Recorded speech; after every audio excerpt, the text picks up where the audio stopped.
What is up, NFPers? Today we're going to talk about storage, inventory, and space management. Ooh, in depth.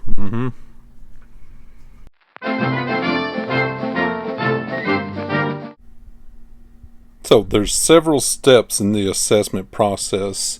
It depends on a lot of factors. What you sell, how quick you sell it, your slow dime, quick nickel, hard goods, soft goods, mixture, anything in between. But the very first step, no matter what you sell, is assessing your space.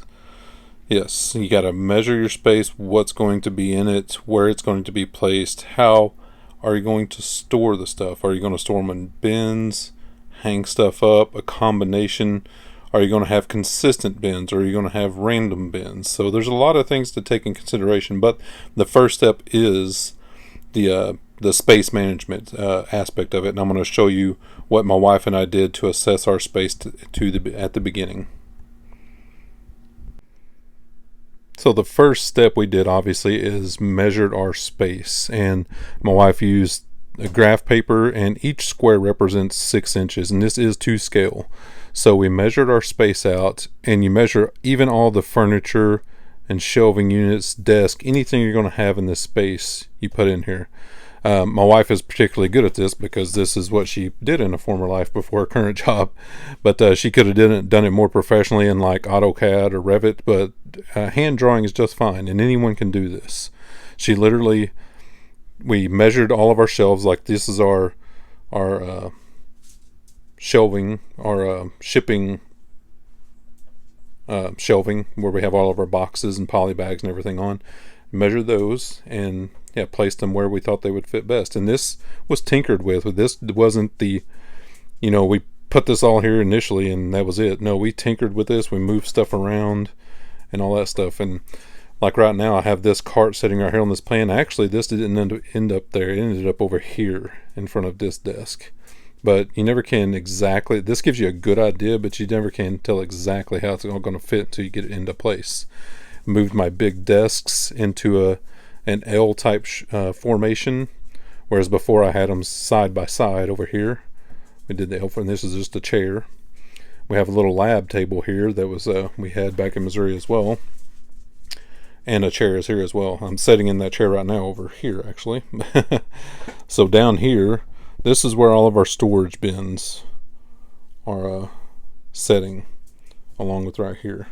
The bad thing about this is there's a window right here, and there's a door right here. This right here, this section right here is for videos and photography, and that's where I'm sitting right now, filming this. This is a ceiling fan, and she put that in there. But we took measurements for everything: the walls, the windows, this wall, the opening. This is a hallway. This wall. So you have to measure it all out, and she cut all these out to scale.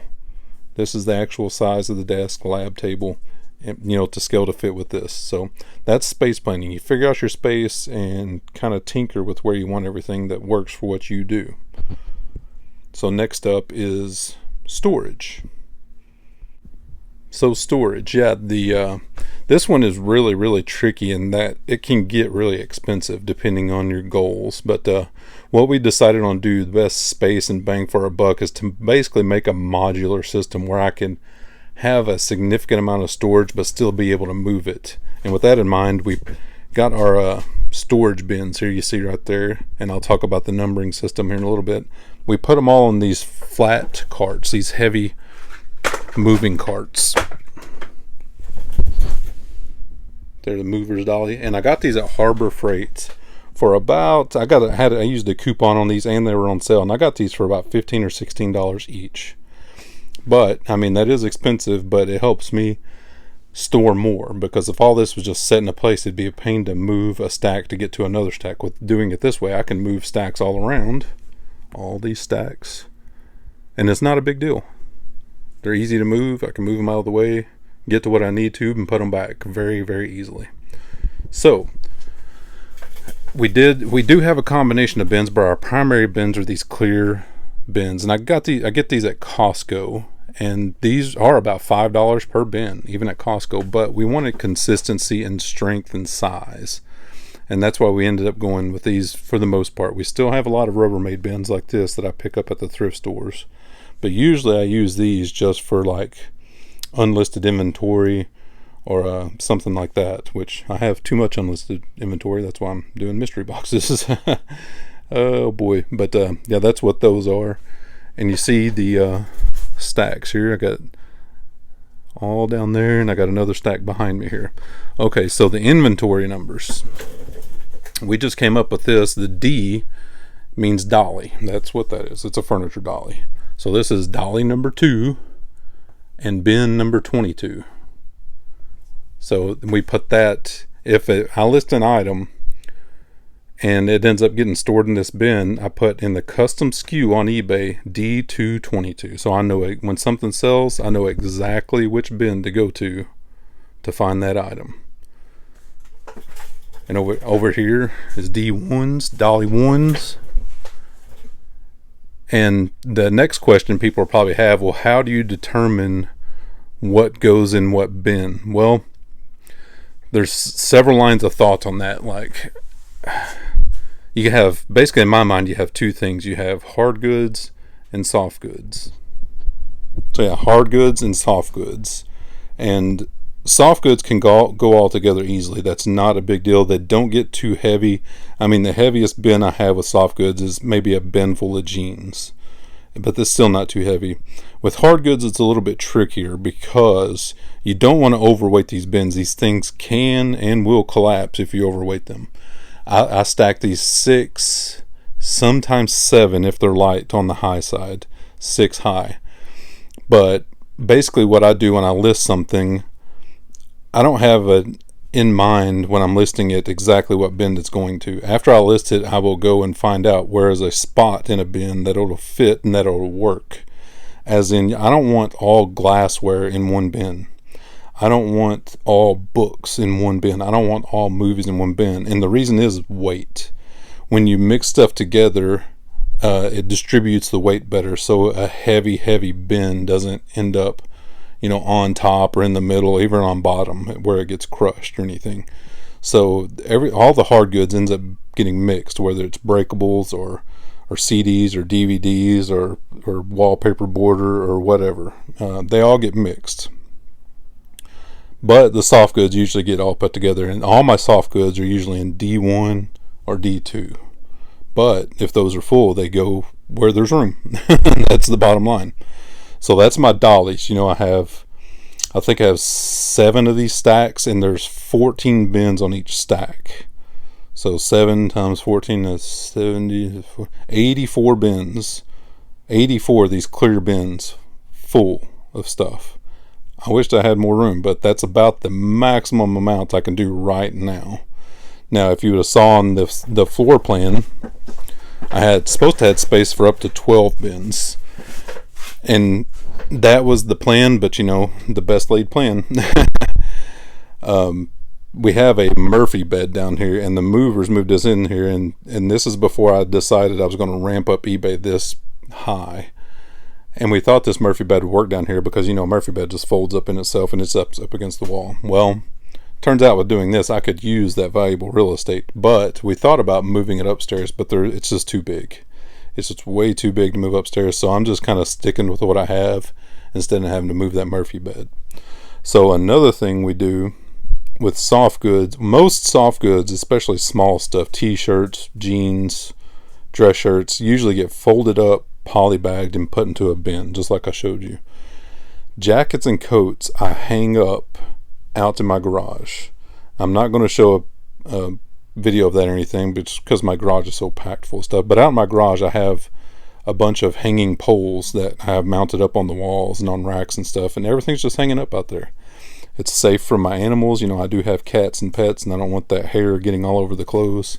Just like my soft goods down here are stored in bags and bins. No hair or fur can get all over them. The coats out there are safe. They're safe in the garage. So the next aspect of your storage is not everything will fit in these bins. You're going to sometimes buy big stuff that just will not fit in these bins. And I'm going to show you that right now. So I have 2 big overhead racks that I have hung from the ceiling. Those are into studs or rafters or whatever. I got these racks at Costco, and all this stuff up here does not fit into bins very well. Even those shoes right there, those cleats are like a size 15, and they take up like half a bin by themselves. But mostly usually up here goes printers and tables and bigger boxed items and stuff like that. And I put all that kind of stuff up here, which I'm definitely out of room. That's why this table, this desk, if you saw the desk on my drawing, is full of stuff because I have no room for it. So let's go around to this other side. So here's the other side of the desk. You know, I have shoes over here, I have everything, and all this stuff is listed. I just have nowhere to go with it. I outsource myself. Oh yeah. And up here I have this piece of plexiglass that is bridging the gap between this shelf and this shelf over here. And on that plexiglass I have a bunch of board games and shoes and puzzles and all kinds of stuff. On this rack over here I do have more bins. I have Rubbermaid bins over here. And that OR1 is overhead rack 1 with RM, which is Rubbermaid 18, and that goes in custom SKU as well, just like the clear bins. There's my mannequin head and all that stuff. And over here is overhead rack 2. And when I inventory this stuff in the custom SKU, I just put OR2 overhead rack 2. I know if it says OR2, I know it's up on this rack. It's usually a larger item, and it's up on that rack somewhere. So this is just the eBay homepage, and if you go to my eBay, there you go, drop down list and go to selling, and wait for it to pop over to your selling page, and go to your listings and let it drop down and go to active, and wait for your active listings to pop up. You can see my active listings right now are way down, 884. The effect of me being on vacation, usually that's at about 1,000. That's how much stuff I've sold. So we're going to go down here, and a lot of times I'll bulk edit, and bulk edit's right here. But for this, for just for an example, you can see right here I have this populated custom label, and you can customize this page right here, this little customize tab, and add custom SKU or custom label. Right there I have that checked, so it shows up on this page. So there's all my custom labels, but if I want to edit that, I can just literally hit that little pencil looking thing right there and edit it and submit it, and it'll save it right there. You can go into the whole edit the item page right here, and it'll bring up the page to edit it, and custom label is right there, D445. That's the bin that item is in. So it's fairly straightforward, but you do have to have an eBay store to do this.